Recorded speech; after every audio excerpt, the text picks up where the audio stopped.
আলহামদুলিল্লাহ ওয়াসসালাতু ওয়াসসালামু আলা সাইয়্যিদিল মুরসালিন ওয়া আলা আলিহি ওয়া সাহবিহি আজমাইন আম্মা বাদ।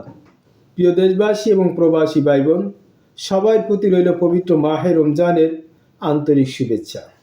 আমি আজ আপনাদের সামনে পবিত্র মাহে রমজানের রোজার ফজিলত সম্পর্কে সংক্ষিপ্ত আকারে দুটি কথা তুলে ধরছি। মনোযোগ সহকারে শুনবেন, যেহেতু পবিত্র মাহে রমজান বছরে একবারই আসে।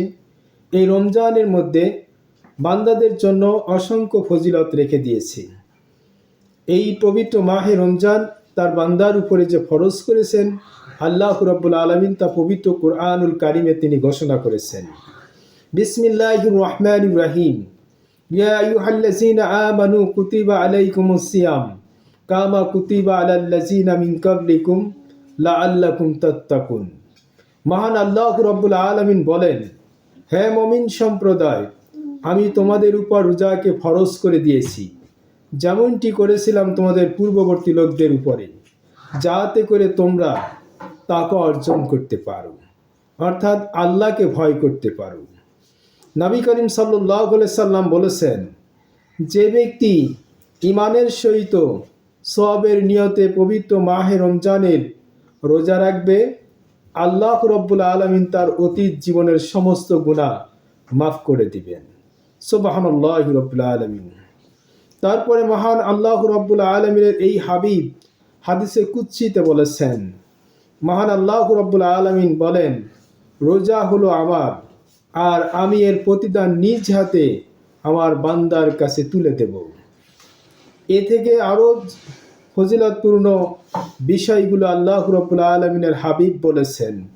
রোজা হলো ডাল স্বরূপ, অর্থাৎ এই ডাল স্বরূপ কথাটা সবচেয়ে বড় একটি গুরুত্বপূর্ণ কথা। মানুষ এই দুনিয়াতে চিরদিন বেঁচে থাকবে না। দুনিয়া থেকে প্রত্যেকটা মানুষ বা প্রত্যেকটা প্রাণীকে মৃত্যুর স্বাদ গ্রহণ করতেই হবে। আল্লাহ বলেছেন, বিসমিল্লাহির রহমানির রহিম, কুল্লু নাফসিন যায়িকাতুল মাউত সুম্মা ইলাইনা তুরজাউন। আল্লাহ বলেন, নিঃসন্দেহে দুনিয়ার সকল প্রাণীকে মৃত্যুর স্বাদ গ্রহণ করতে হবে এবং আল্লাহর কাছে ফিরে যেতেই হবে। যখন মানুষ এই দুনিয়া থেকে আল্লাহর কাছে ফিরে কবরের বাসিন্দা হবে, সেই সময় এই পবিত্র মাহে রমজানের ফরজ রোজাগুলো ডাল হিসাবে আপনার পক্ষে কাজ করবে। ফেরেশতারা যখন কবরে আপনাকে প্রশ্ন করার জন্য আসবে, এই রোজা সেদিন ডাল হয়ে আপনাকে ফেরেশতাদের সেই প্রশ্নের জবাব দিতে দেবে না। ফেরেশতারা বারবার প্রশ্ন করবে, কে তুমি? কে আমাদের সামনে এসে দাঁড়িয়েছ? এই রোজা বলবে, আমি রোজা, যে রোজাকে আল্লাহ তাআলা ফরজ করে দিয়েছিলেন তার মুমিন বান্দাদের জন্য। সেই একজন মুমিন বান্দা, তিনি জীবনে যতগুলো রোজা পেয়েছেন সমস্ত রোজাই তিনি দুনিয়ার জিন্দিগিতে সহিভাবে পালন করেছেন।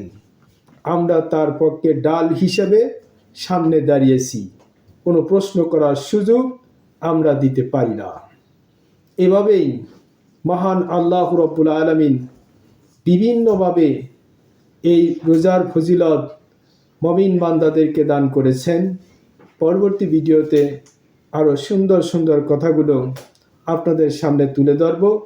যদি ভালো লাগে তাহলে আপনারা আমাকে জানাবেন, ইনশাল্লাহ আরও ভালো ভালো ভিডিও পাবেন।